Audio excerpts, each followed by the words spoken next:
Welcome to Kiddo Heaven.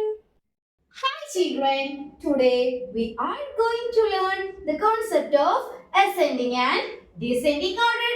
ഇന്ന് നമ്മൾ മാത്സിലെ ascending and descending order ആണ് പഠിക്കാൻ പോകുന്നത്. Okay, ascending order എന്ന് പറയുമ്പോൾ forward counting, അതായത് small നമ്പറിൽ നിന്നും big നമ്പറിലേക്ക് പോകുന്നതിനെ ascending order എന്ന് പറയുന്നു.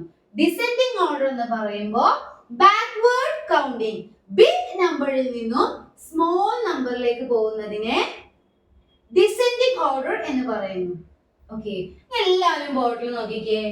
എ എന്ന് പറയുമ്പോൾ അസെൻഡിങ് ഓർഡർ, ഡി എന്ന് പറയുമ്പോൾ ഡിസെൻഡിങ് ഓർഡർ. ഓക്കെ, ഇവിടെ നോക്കിക്കേ. അസെൻഡിങ് ഓർഡർ എന്ന് പറയുമ്പോൾ 1 2 3 4 5 6 7 8 9 10 ഫോർവേഡ് കൗണ്ടിങ് ആണിത്.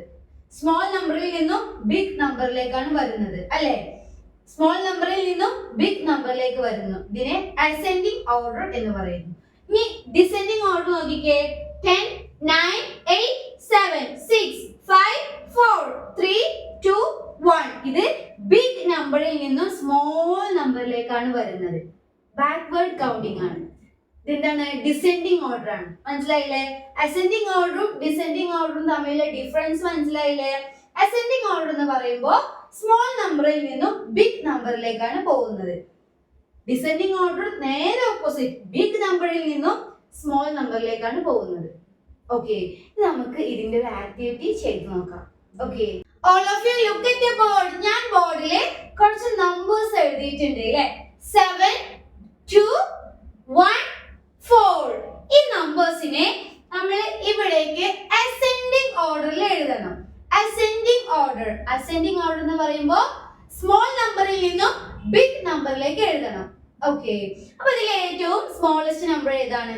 നമ്മൾ ബിഗ് നമ്പറും സ്മോൾ നമ്പറും ഒക്കെ പഠിച്ചതാണ്. ഇതിലെ ഏറ്റവും സ്മോൾ നമ്പർ ഏതാണ്? 1. അപ്പൊ 1 ഇവിടേക്ക് എഴുതി. 1 കഴിഞ്ഞാൽ ഇതിൽ 2 കൊടുത്തിട്ടുണ്ടോ? 2 കൊടുത്തിട്ടുണ്ട്. അപ്പൊ 1 2. 3 വന്നിട്ടുണ്ടോ? 3 വന്നിട്ടില്ല. പിന്നെ 3 ഇല്ല. 4 വന്നിട്ടുണ്ട്. അപ്പൊ 4 ഇവിടെ എഴുതി കൊടുത്തു. 4 5 ഉണ്ടോ? ഇല്ല. 6 ഉണ്ടോ? ഇല്ല. 7 വന്നിട്ടുണ്ട്. ഇതാണ് അസെൻഡിങ് ഓർഡർ. നോക്കിക്കേ, ഈ 7 2 1 4 ഇതിനെ നമ്മൾ അസെൻഡിങ് ഓർഡറിൽ എഴുതി. 1 2 4 7 സ്മോൾ നമ്പറിൽ നിന്നും ബിഗ് നമ്പറിലേക്ക് പോകുന്നുണ്ട്. കറക്റ്റ് അല്ലേ? ഇത് അസെൻഡിങ് ഓർഡറിൽ എഴുതിയപ്പോൾ കറക്റ്റ് ആയില്ലേ?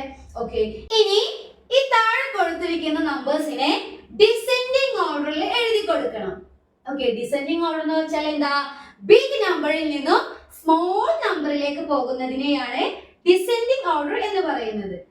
12 8 13 2 ഈ 4 നമ്പേഴ്സിനെയാണ് ഡിസെൻഡിങ് ഓർഡറിൽ എഴുതേണ്ടത്.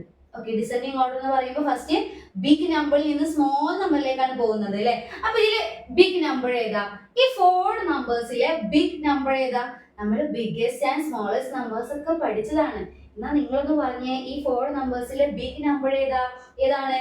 13. Very good. അപ്പൊ 13 ഇവിടെ എഴുതി. 13. ഓക്കെ, 13 നമ്മൾ എഴുതി. ഇവിടെ നോക്കിക്കേ, 12 8 2 ഇതാണ് ബാക്കി വരുന്ന നമ്പേഴ്സ്. 12 8 2 ഈ 3 നമ്പേഴ്സിലെ ബിഗ് നമ്പർ ഏതാ? ഈ 3 നമ്പേഴ്സിലെ ബിഗ് നമ്പർ ഏതാണ്? 12. അപ്പൊ 12 എഴുതി. ഓക്കെ, 12 എഴുതി. ഇനി നിങ്ങൾ 8 2 ഈ 2 നമ്പേഴ്സ് മാത്രം നോക്കാം. 8 2 അതിലെ ബിഗ് നമ്പർ ഏതാണ്? 8 ആണോ 2 ആണോ ബിഗ് നമ്പർ? 2 ആണോ? അല്ല, 8 ആണ് ബിഗ് നമ്പർ. അപ്പൊ 8 എഴുതി കൊടുത്തു. ഓക്കെ, ഇനി 2 മാത്രമേ ഇവിടെ ബാക്കി വരുന്നുള്ളൂ. അപ്പൊ 2 നമ്പറിനെ ഇവിടെ എഴുതി. 13 12 8 2 ബിഗ് നമ്പറിൽ നിന്നും സ്മോൾ നമ്പറിലേക്കല്ലേ പോകുന്നത്? ഇതാണ് ഡിസെൻഡിങ് ഓർഡർ. ഓക്കെ, മനസ്സിലായില്ലേ? അസെൻഡിങ് ഓർഡർ എന്ന് പറയുമ്പോൾ സ്മോൾ നമ്പറിൽ നിന്നും ബിഗ് നമ്പറിലേക്ക് എഴുതാം.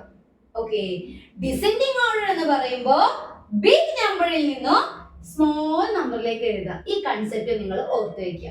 ഓക്കെ, ഇനി എല്ലാവരും ടെക്സ്റ്റ് ബുക്ക് എടുത്തേ. അതിൽ പേജ് നമ്പർ 30 എടുത്തോ. അതിലൊരു ആക്ടിവിറ്റി കൊടുത്തിട്ടുണ്ട്. അസെൻഡിങ് ഓർഡറിന്റെ ഡിസെൻഡിങ് ഓർഡറിന്റെ ആക്ടിവിറ്റി കൊടുത്തിട്ടുണ്ട്. അത് നിങ്ങളൊന്ന് ചെയ്തേ. ഇപ്പൊ നമ്മളിവിടെ ചെയ്തില്ലേ, അതുപോലെ നിങ്ങൾ ഈ ആക്ടിവിറ്റി ഒന്ന് ചെയ്തേ. വേഗം ചെയ്തേ. ഓക്കെ, അപ്പോൾ ഇന്നത്തെ ക്ലാസ് കഴിഞ്ഞു. അടുത്ത വീഡിയോയിൽ നമുക്ക് വീണ്ടും കാണാം. അതുവരേക്കും ബൈ. Like and subscribe.